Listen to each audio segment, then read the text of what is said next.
बच्चों, देखिए अब हम शब्द रूप आपको देने जा रहे हैं। देखिए पढ़ने के लिए आप लोगों को संस्कृत व्याकरण को जानने के लिए कुछ शब्द रूप का भी स्टॉक रखना होगा, तभी आप पढ़ पाएंगे अच्छे से, नहीं तो फिर प्रॉब्लम आ जाएगी। तो शब्द रूप को हम कैसे पढ़ेंगे, शब्द रूप हम जानेंगे तभी पढ़ पाएंगे। तो शब्द रूप की हमें आवश्यकता होगी, क्योंकि जब वाक्य हम बनाएंगे तो अनेक शब्दों को लेकर बनाएंगे, अनेक शब्द उसमें प्रयोग होगा। तो दीर्घिकार भी हो सकता है या फिर हर्षिकार भी हो सकता है, हर्षुकार भी हो सकता है, दीर्घकार भी हो सकता है। तो हमें उन शब्दों के साथ कैसे प्रयोग करेंगे, कैसे कारक पर हम डिसाइड करेंगे, तो इसके लिए आपको जानना होगा शब्द रूप। तो मैंने बालक शब्द रूप आपको सबसे पहले दिया है, पुल्लिंग शब्द रूप याद कर लेना उसको सुन करके। फिर स्त्रीलिंग शब्द रूप को कैसे याद किया जाएगा, कैसे कारक पर बनाया जाएगा, आप लोगों को पक्का जान जाइएगा, उसे सीख जाइएगा आप लोग। फिर आपको नपुंसक लिंग भी मैंने फलन दे दिया है, और उसके बाद मैंने सोचा कि अब एक हर्षिकारांत भी शब्द रूप आपको देना होगा मुझे, और ये दीर्घिकारांत है। इसके बाद हर्षिकारांत शब्द रूप हम देंगे आपको। ये दीर्घिकारांत शब्द रूप है, स्त्रीलिंग है। ये दीर्घिकारांत तो है लेकिन साथ साथ ये स्त्रीलिंग है, तो मैं यहाँ स्त्रीलिंग लिखना भूल गई थी, अभी मैंने लिख दिया है यहाँ। तो स्त्रीलिंग शब्द रूप है, ये स्त्रीलिंग का शब्द रूप है।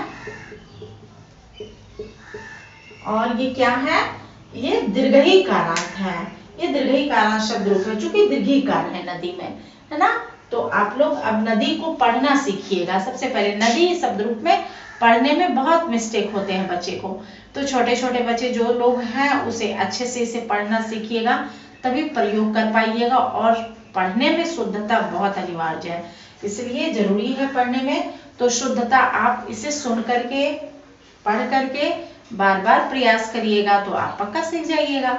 और सभी बच्चे ऐसे ही सीखते हैं, थोड़ी ना कोई सब पहले से जानते हैं, लेकिन देखने से करने से होता है। आपको पहले भी मैंने बताया, जब तक आप करेंगे नहीं तब तक आप कुछ होगा नहीं। तो चलिए हम शब्द रूप पढ़ने के लिए आपको सिखलाते हैं, कैसे शब्द रूप आपको पढ़ना है। नदी, नद्यो, नद्या, यहाँ दो और यो का संयुक्त वर्ण है तो द्यो हो गया है। नद्यो विद्या वाली द्यो है ये।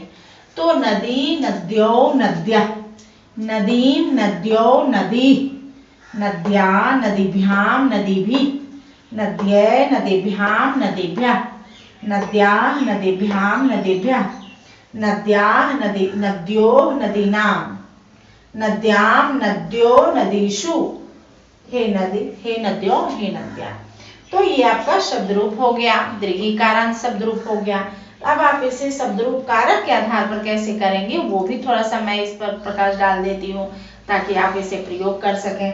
जैसे नदी का प्रयोग तो नदी में ही होगा, दूसरे वर्ड में तो होगा नहीं। लेकिन अब दीर्घिकारांत जो भी शब्द रूप स्त्रीलिंग का है, तो वो नदी के आधार पर हमारा चलेगा।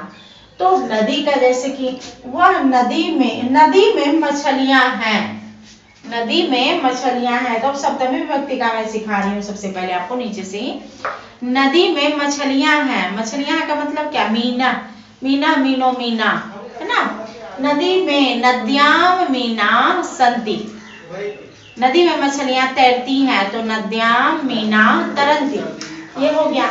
नदी के किनारे, नदी के किनारे घोड़े हैं, नदी के किनारे घोड़े हैं, बहुत सारे घोड़े हैं, तब क्या हो जाएगा, नद्याः तटे अश्वाः सन्ति, घोड़े हैं।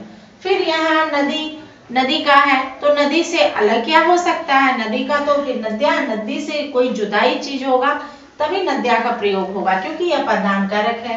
पंचमी विभक्ति मैंने कारक आपको संबोधन तक बताया है, कारक का कैसे प्रयोग करना है। 6 कारक संस्कृत व्याकरण में है टोटल हमारा, वो सब आपको सर्वनाम के अंतर्गत, शब्द रूप के अंतर्गत मिल जाएगा।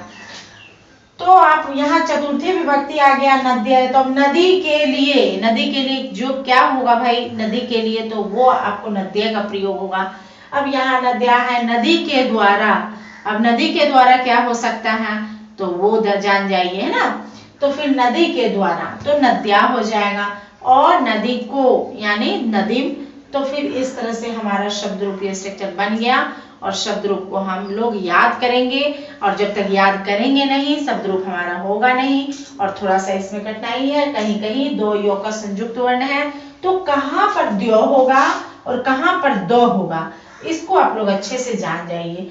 ये दो का प्रयोग तो इस वचन में, पहले तो द्विवचन में देख लीजिए, नदीभ्याम नदीभ्याम नदीभ्याम, ये दो का प्रयोग है। फिर इधर देख लीजिए कहाँ द्यो का प्रयोग तो कहीं भी नहीं है, सप्तमी तक में आपको कहीं नहीं मिलेगा, बस फर्स्ट में मिलेगा, प्रथमा विभक्ति का बहुवचन में द्यो, बाकी तो सब जगह दो ही है। देख लीजिए। और दीर्घिकार का प्रयोग भी हुआ है, ये भी दीर्घिकार, इसमें कंफ्यूज नहीं होना है। यहाँ द्यो का प्रयोग है, दोनों में षष्ठी द्विवचन और सप्तमी द्विवचन में, सारे शब्द रूपों में ये जो जगह है, षष्ठी विभक्ति का द्विवचन और सप्तमी विभक्ति का द्विवचन, ये एक जैसा होता है लगभग शब्द रूप में, तो आप लोग इसे जान जाइए। फिर यहाँ तो द्यो का ही प्रयोग है, पूरा प्रयोग है, बस ये दोनों छोड़कर, प्रथमा विभक्ति और द्वितीय विभक्ति, ये दोनों को छोड़कर आपको ये करना होगा। तो आज आप लोगों को मैंने शब्द रूप के बारे में कंफर्म बताया, दीर्घिकारांत स्त्रीलिंग शब्द रूप मैंने दिया और आप लोग याद करेंगे।